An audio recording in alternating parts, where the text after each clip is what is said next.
एक बड़ी खबर आ रही है इस वक्त की, बता दूं दिल्ली के निजामुद्दीन इलाके में बड़ा हादसा हुआ है। ये खबर है हुमायूं मकबरे के पास दरगाह की छत गिरी है। मलबे में 5 से 6 लोगों के दबे होने की आशंका है। घटनास्थल पर राहत और बचाव का काम लगातार जारी है। ये तस्वीरें देखिए, दरगाह की छत जो गिरी है तो उसने 5-6 लोगों को चपेट में लिया है। इसके मलबे में अब भी लोगों के दबे होने की आशंका है, लिहाजा बचाव का काम वहां लगातार जारी है। तो फिर विजय त्रिवेदी, नोबेल तक कैसे पहुंचेंगे डोनाल्ड ट्रंप? और अब जैसा कि कहा जा रहा है, आनंद विजय भी कह रहे हैं कि टैरिफ को लेकर के भी वो जितनी सख्ती दिखा रहे हैं, फाइनल डिसीजन तक आते आते वो इतने सख्त रह नहीं जाएंगे। अनुराग जी बिल्कुल ठीक बात है। अब ट्रंप साहब क्या करेंगे, एक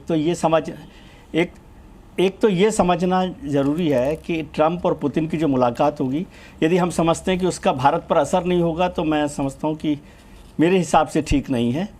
ट्रंप और पुतिन की जो बातचीत होगी उसका एक जियोपॉलिटिकल असर होने वाला है। भारत पर कितना होना है कितना नहीं होना ये तो बाद में होगा, वो फेल होती है सफल होती है, उसमें क्या होता है। एक अच्छी बात हुई कि भाई ट्रंप साहब ने जो ये सारी टैरिफ वाली डील की वो बिजनेस वाला है। तो जियोपॉलिटिकली यदि डिप्लोमेटिकली यदि ये मामला होता, डिप्लोमेसी का मामला होता, तो थोड़ा ज़्यादा मुश्किल होता।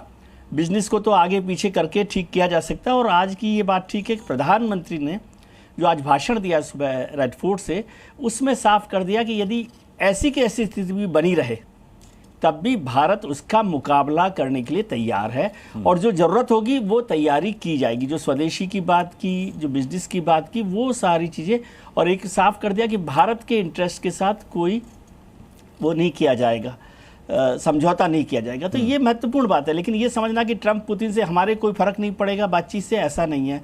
ये बात बिल्कुल ठीक है कि बोरा साहब वहाँ बैठे। बोरा साहब को तो मैं ऐसे भारतीय जानता हूँ जो हिंदुस्तान में कम रहे, दुनिया भर में ज़्यादा घूमते रहे हैं, तो उनको पूरी पॉलिटिक्स और डिप्लोमेसी ज़्यादा बेहतर समझ में आती है। जनरल प्रसाद उसको सारी बातों को समझते हैं। लेकिन महत्वपूर्ण है कि हमें उस पर नज़र रखने की ज़रूरत है और ये समझ लेना कि ये ऑस्ट्रिच मूवमेंट है कि वो कुछ भी करेंगे हमें कोई फ़र्क नहीं पड़ेगा, ये नहीं है। लेकिन प्रधानमंत्री ने उस बैठक से पहले जो आज बात कही वो हमारे विश्वास को बढ़ाता है, हमारे भरोसे को बढ़ाता है कि डरने की बात नहीं है, जो भी होगा देखा जाएगा। ये जो एटीट्यूड है ना भारत का, प्रधानमंत्री का, वो हमें ज़्यादा मजबूती देता है। चाहे वो इंडिजिनस हथियारों की बात हो, वो फाइटर जेट में इंजन की बात हो, या ट्रेड को लेकर बात हो, और जितनी तरीके की बात प्रधानमंत्री ने आज की है, स्वदेशी की बात की है, वो ये कहने के लिए है।